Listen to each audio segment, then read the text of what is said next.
Welcome to the Block Exploring Podcast, your first step into the world of crypto and blockchain. The Block Exploring Podcast is your one-stop place to find quick, clear, and unbiased information on everything in the crypto space. Our goal is to help you grow familiar with the crypto space by growing along with us as we go on our crypto journeys. Follow @Block Exploring on Twitter for our newest uploads and our publishing schedule. We, here at Block Exploring, are crypto enthusiasts working hard towards becoming experts.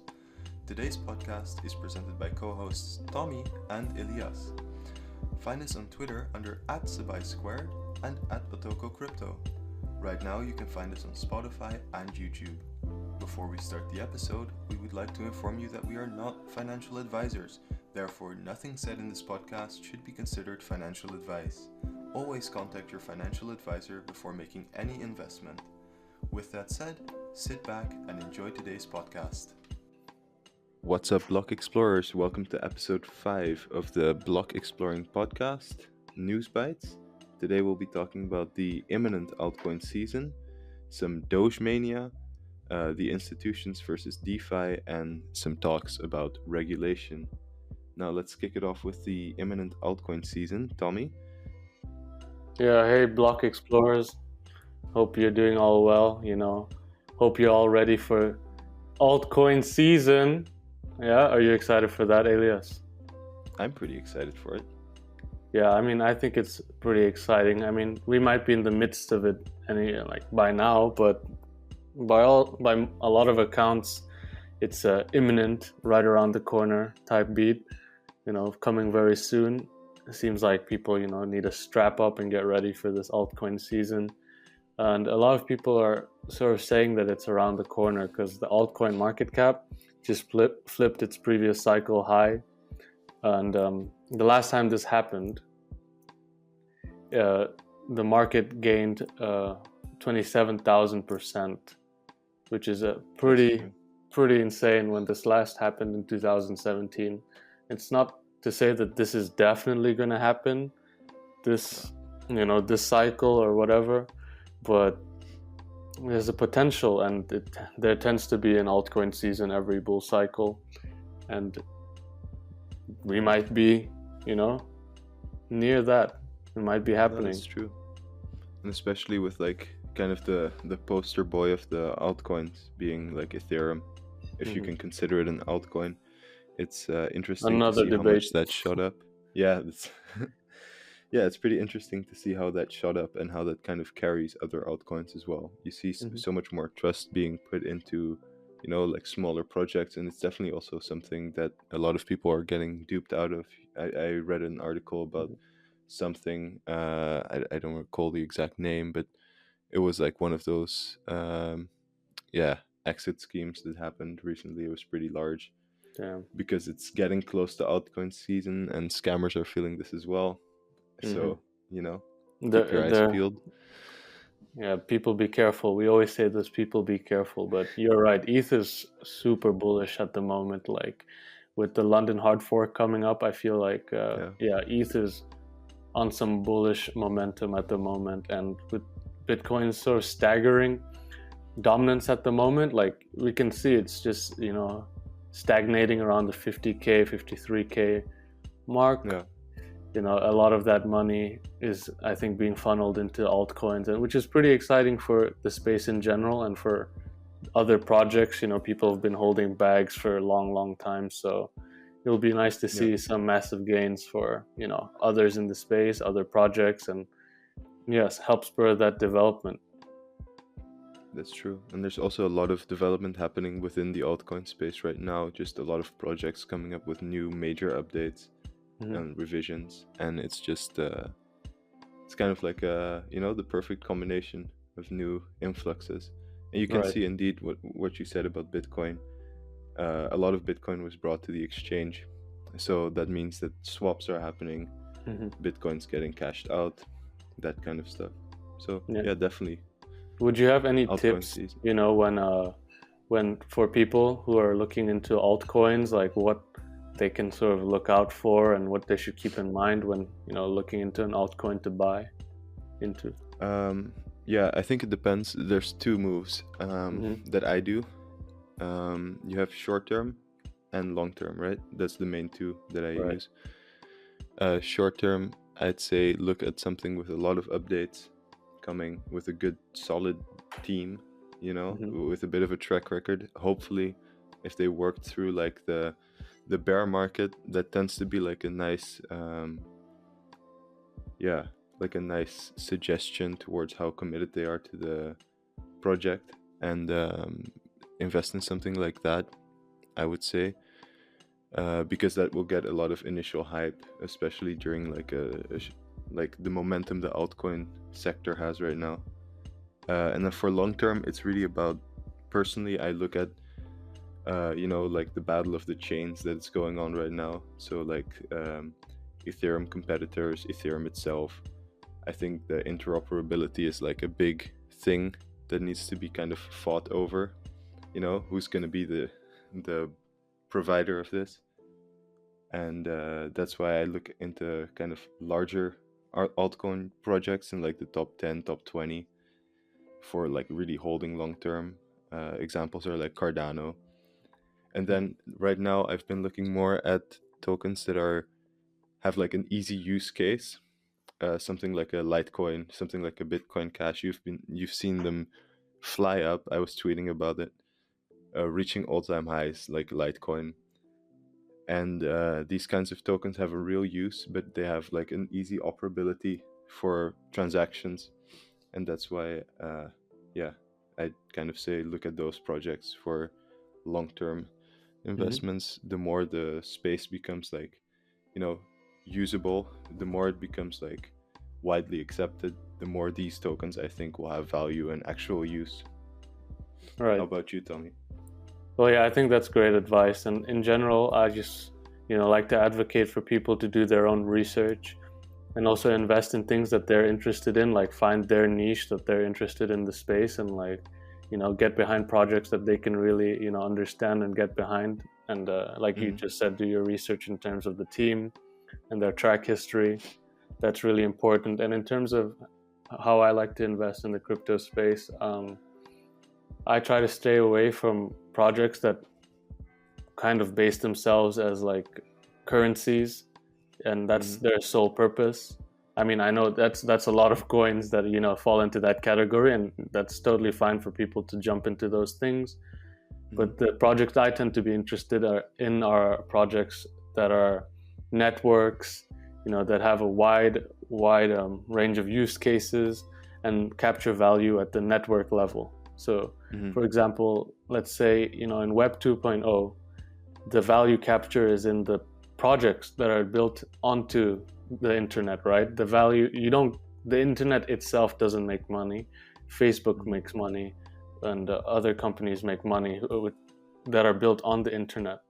But what's nice about Web 3.0 and these networks like Ethereum, Cardano, and Solana, Polkadot, the value capture is actually taking place on the network level itself. And I find those types of projects very interesting to invest in and beneficial to invest in, because the projects that then end up getting built on top of these networks, when those do well, the network does well. You feel? Yeah. So that's sort of my sort of thinking in terms of like where I like to invest. And that, I mean, no financial advice here. Absolutely no financial advice on our podcast, but this is some insight in terms of how me and Elias might be thinking about going about our investments in the space. And I guess something to say about that is this crypto blockchain space is very narrative driven, so that's definitely something to look out for when you want to be looking into projects, like which projects fit into the current narrative that people are really hyped out about. There was DeFi summer, everyone was hyped about DeFi was like booming, DeFi coins and all that. And there was a moment where there was just like and anything that was like Bitcoin something, right? Bitcoin Cash, Bitcoin Diamond, Bitcoin Gold, or whatever, something that Bitcoin in the beginning, like that narrative was those coins were booming at some point. So yeah, it's definitely important to watch out for narratives in the space. definitely. And also one of the things that I had to learn the hard way was, sure, the tech might be amazing, you know, the long-term vision might be amazing, but it's, if you want to make a profit, it's really look at how people value it, not just how you value it. If you think it's like a masterpiece, I mean, maybe put some in, but if there's zero traction, if people aren't buying it, you know, if people don't share your opinion, then you have to just make that call, you know. Look at projects that are getting attention and that have a solid technical basis. I mean, and also be very careful, because right now I've put some money into Doge. I'm writing that out until Saturday Night Live hits, but I'm selling right before because I've made a nice profit. I'm not gonna get too jaded about the potential, but looking at what I've actually gotten, and that's something you have to watch out for, I think. Second part is don't be too greedy, you know, like sure, Doge could hit $1, Doge could hit $20 and we'd all be insanely rich, you know, but it might happen at some point, but it surely won't happen in the next week, you know. So just keep an eye on it. Maybe put some very low allocations into it if you think it's going to happen, but don't expose yourself, don't buy the hype. Try your hardest not to FOMO people. Try hard not to FOMO. Just invest with you know, your research that you've done. And I think it's a good rule of thumb to invest in things that generally have, you know, some use case to it, and it's not a meme. But you know, respect the meme. You know, I get it. I respect the pump and the meme. But now that we are on Doge, maybe we can talk about Dogemania. You know, Dogemania is pretty wild right now, and you know, everyone's talking about Doge. Everyone, their mom, Nan, and everyone is talking about Doge. All media seems to be talking about is Doge. And I just want to, you know, maybe discuss what is this for the crypto blockchain space? Like, is it maybe harmful? And let's, like, few headlines could, you know, that have come up in the last week include, you know, how Elon has now been sort of walking back and cooling down his hyping up of Doge, and you know, he tweeted out that crypto is promising, but you know, you shouldn't be, you know, putting your whole life savings into it. Just like, you know, everyone chill kind of tweet. And he's set to host Saturday Night Live quite soon. Is it tomorrow as of recording? I think it's tomorrow. The 8th, that's Saturday. And speculators hope that it'll pump to $1. That's the sort of meme, right? Doge to $1. Well, I've been seeing now Doge $10, but we'll see about that. You know, our Doge is going ham on the, you know, $10 meme, but let's see if it can hit $1 before everyone dumps. Let's see. I mean, maybe I'm pessimistic. I don't respect the meme enough, but I like the meme, but I don't know, you know. No, I agree, and I think it's potentially there is a danger to what's happening right now with Doge. If you go on any social media app, to be honest, but especially something like TikTok, you can see these investment gurus who, you know, talk about crypto and how they're making money, talk about Doge as if it will make you rich guaranteed. And sure, it's very appealing to especially really young people, I guess. It's a very accessible token. Like I said in the previous podcast, it's just people understand the, you know, Doge. They understand it is money. They have no clue what it does or, you know, what it's based on. But it's an easy accessible. You get into it, you understand it. It's definitely, you know, important to note though that you should watch out with buying Doge, that there's a 50% of the total ongoing liquidity in Doge is held by like 5 people, and of course that it doesn't have like fundamentals. So definitely watch out for that, and especially it's the coin right now, you know, and if it can potentially activate something of in my opinion, it could take away a lot of trust in the crypto space should something go massively wrong, should a lot of new investors get absolutely dumped on. It can have some ramifications for the future of the kind of this bull run. It might put a stump on it, even, I would say, if the losses that are incurred are too harsh. Yeah, I It hope. might demotivate people. It might generate a lot of negative press, and that might, result in an overall decline. Yeah, I hope not. That would suck completely. If Doge were to set into motion that kind of negativity. But Yeah. I just hope people are just aping into Doge.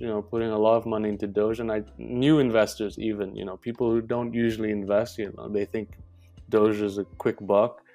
But it's I just hope these people don't get burned, and then they never, they're kind of burnt and they stray away from investing in cryptos, as a whole, because they've been burnt. So that's just like not great for the space. If the one time someone jumps in, just to try their luck, I guess, in this case, and they get burnt and they just don't end up returning and being a part of the, the space for a long time because of that, and I fear that, people might take Doge as a representation of the space, and fail to really see, all the innovation and other cool projects that are happening, in the crypto blockchain space, and they just see Doge, and then they're gonna attribute like all these cryptos to just this like meme, like, oh, funny money, digital currency, type thing. So that's, I think like real ones, like, who are really down to learn about the space, they'll get it. But for a vast majority of people who might get burnt on Doge, hopefully not. I mean, most definitely some people are gonna get burnt, but hopefully not too much. I think it's definitely the token with the most kind of mainstream media attention right now. At the moment, because this Elon and many people, like, it's not just Elon Musk, it's Gene Simmons from Cuban from the Mavericks. It's just a lot of people, and Meek Mill as well invested a ton into a ton. Not for him a ton, but like a lot of money into Doge. So it's not just like Elon pumping it up, but a lot of people are pumping it up, which, I guess for people who are crypto natives, they're just like, they might feel a way about it, might not feel a way about it. But I guess the flip side of this is that, like, maybe Doge is a meme coin, but it actually could have some like use cases, like, TikTokers and sports fans, they might, there might be some use cases for Doge if it's being used as like this, the money for the internet, like with the Mavericks. They offer like a lot of their products, in Doge. So if more people, influencers or TikTokers, people on Instagram, like these kinds of people who are, internet natives, YouTubers and that, they like, want to accept Doge, and it becomes more of a thing, like, then it's whatever. Then, collectively as a whole, many people have accepted that this is something of value, and they're going to accept it, and who are we to say anything about that? No, it's true. I saw a meme about Doge, like, it's just fiduciary, and it doesn't have any real value, and then you see like the Federal Reserve kind of like shining in the background. Like, I think I've seen the same meme. when people wake up, it's gonna be real. It's an unregulated version of the dollar, you could say. It has the exact same, it's just trust that you put into it. Right. I mean, 2 Doge is worth more than the US dollar at the moment. That is true. So take that USD. Please don't come for us. No, that's true. But speaking of coming for us and the regulations, like, this is very important to consider in the crypto blockchain space. Like, a lot of governments don't know how to regulate the crypto blockchain space, and many governments are trying to do this, trying to do that, like, and this regulation of the crypto blockchain space is just going to be a fact, and it's just going to be ever evolving, because it's a new emerging technology. People need to figure it out, and we want to talk about today 2 different types of regulations that have come about in the last week. So it's the Central Bank of Iran is banned trading of cryptocurrencies mined outside of the country, namely Bitcoin. And so they announced this last Thursday through their news outlet Iran International. And the ban, I think, attempts to stymie capital flight from the country that could be attributed to the depreciation of their national currency. And they've already banned the use of cryptocurrency as payment, right? While the country's financial institutions are free to use it to essentially pay for imports. But yeah, I feel like it's just hyper. I mean, it's very clear to me. I mean, it's clear to me here. This is my opinion, that I think that it's quite ironic that they would then regulate Bitcoin and all that, because they're themselves as a country putting Bitcoin on their balance sheet to circumvent all these sanctions and benefit from what the decentralized aspects of Bitcoin and anonymity of Bitcoin allows. Yet they are going to not allow for their citizens to reap the same benefits of that. And that's true. That's a very limited amount of Bitcoin. I imagine people are then going to be able to buy. I don't know how much Bitcoin is being mined or cryptocurrencies are being mined in Iran, but it just seems like just a lot of not niceness for the citizens of Iran. There's definitely also something to say about this banning of crypto. I had a thought about this past week. Is if you want to make something illegal, there has to be a harm, and the harm here is that they want to prevent capital flight. But if there's a way more efficient or a way more democratic way of using and owning money, it's crypto. So it's kind of, what is the exact harm here is what you can ask yourself. And will this really carry on, or is just the moment that mass adoption happens that these bans will kind of subside? I think it's an important consideration. For sure.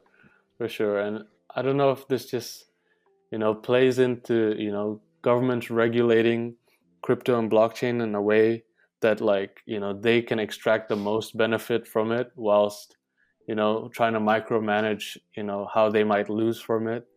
And I think in the end, especially with emerging technologies, you can't halt innovation, and people are going to find a way to circumvent this. And in the end, if the institutions at hand don't change to adopt to what happened, what's possible with these emerging technologies, then either they've banned themselves out and they've banned their citizens, which is very unfortunate. In any case, when a beneficial emerging technology is banned from a large proportion of people. But I think also, for me, it kind of has these crypto bans that governments do recently has kind of the same aftertaste as something like JP Morgan did in the past, where they talked down on crypto, anything alternative currency wise, anything blockchain, and then they come out with an ETF and with their own token. It seems like, let's dissuade everyone, let's make the market bearish, so we create opportunity for ourselves. And I feel a very similar kind of vibe coming from all these countries banning these tokens. Oh, you can't use anything else. But then they're looking into it themselves. Hella sus. Very sus, if you ask me. Very sus. In Turkey now, these crypto exchanges with a presence in Turkey, they'll now have to inform the Financial Crimes Investigation Board of any transactions that are over 10,000 Turkish lira, which is around 1,200 USD. I mean, okay. That's rough.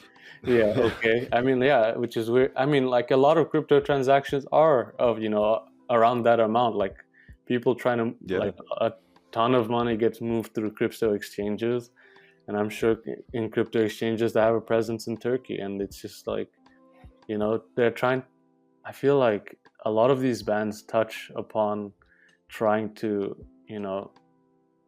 take away from the benefits of using cryptocurrencies, which is the anonymity and the decentralized nature of things, and having that level of privacy to some extent, depending on what currencies you use. And I guess it's very different when you have a exchange involved, centralized exchange involved. But I guess to me it just seems like governments who don't understand the space, trying to regulate the space in a way that's probably going to have to change later, but I think Turkey is just having a rough time with crypto in general. Like 2 weeks, this is news coming after 2 weeks of a $150 million fraud case with one of the major cryptocurrencies exchanges in Turkey. So I think they're just trying to figure it out like everyone else, but maybe, in my opinion, not getting it right. And I think also something to take into account is that a lot of institutions are now starting to toy with crypto, trying to explore the space as well. And usually whenever a government undergoes like a big project, just a random example here is like this one I know of is the Hong Kong Disneyland park. That was a deal, a syndicated loan that was underwritten by 3 major banks, including I think it was Manhattan. These kinds of banks are also now toying with crypto, and if governments will want to get these kinds of loans, get these kinds of underwriting, get these kinds of arrangements from institutions, there is also a lot of power in the hands of institutions to force the change, by implementing it more themselves. Definitely. And that sort of brings us onto this discussion about institutions versus DeFi. And I think that's very interesting. You mentioned about how institutions might be able to, influence the sort of regulatory changes in terms of crypto and blockchain, especially, when you see like big financial institutions such as Citigroup, launching cryptocurrency services, for its clients. They've been talking about how there's just been an absolute surge in their clients wanting services, that relate to cryptocurrency. And Citibanks and Citigroup is not the only, banking and financial institution that's dealing with this. JP Morgan offering their ETF, and many other names in the US and around the world are now offering crypto trading services for their clients, because they know this is what some people want, a lot of people want, and if they're not going to get it from them, they're going to find a way to get it from somewhere else. And the more these big institutions sort of accept cryptocurrency and start dabbling in how they can extract value from it as well, I think the regulatory bodies will tend to succumb to these financial institutions, especially in America, but around the world, like financial institutions, the economy, and money tends to be king. Yeah, definitely. And I think it's also something that we shouldn't underestimate is the kind of retail investor that doesn't care about the DeFi space, but cares about the profits that can be made from it. There's a big market here for these kinds of institutions to provide, like a regular exchange does, a balance with which they can pay for their crypto, but they can use their credit card and they can buy it directly without needing to go through the more technical, if you can call it technical, aspect of creating their own hard wallet or their own MetaMask,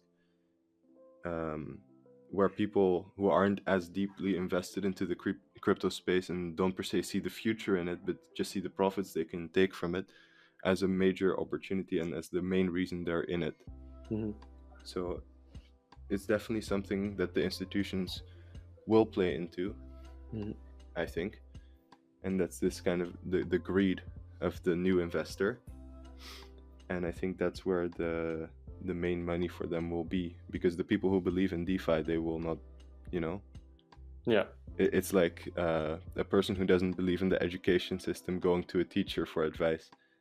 A person who doesn't believe in institutionalized banking will not go to a bank to say, hey, can I buy some crypto from you, So I think we're just going to live in a world, where there are these two sets of people, people who want to stray away from centralized financial institutions, and those people will gravitate towards DeFi, and they'll reap, the massive APY returns, that are there in DeFi, and there'll be those who want to, go through the banks, go through, other financial services to do that, and that's fine, if that, I mean, that's fine. I mean, it depends who you ask. That's fine, but that should be a thing that's allowed, in general. Like, people, you do what you want, do what you feel comfortable with. Like, your grandma is not going to start a MetaMask. No. I was listening to this crypto YouTuber today, and he was saying, yeah, maybe when you're a grandma or grandpa, everyone is going to have a MetaMask account and, a private wallet. But now, most people are just going to be comfortable making their investments through services that they've been comfortable with, for their whole life, essentially. But it's nice to see that since like the both can coexist. 13th century, banks have loved this system, so Exactly. it's a big change. Exactly. But, for people who are, crypto natives, crypto savvy, and who are really willing to, learn about decentralized finance and, prescribe to the principles that, underride that, like, I think there's such huge benefits. And I was tweeting today about how, people should just try to learn about the crypto blockchain space and DeFi especially, because, the ROI on your time spent learning about that is going to be immense, I believe, at least. Yeah. Oh, definitely. There's just a lot of opportunity.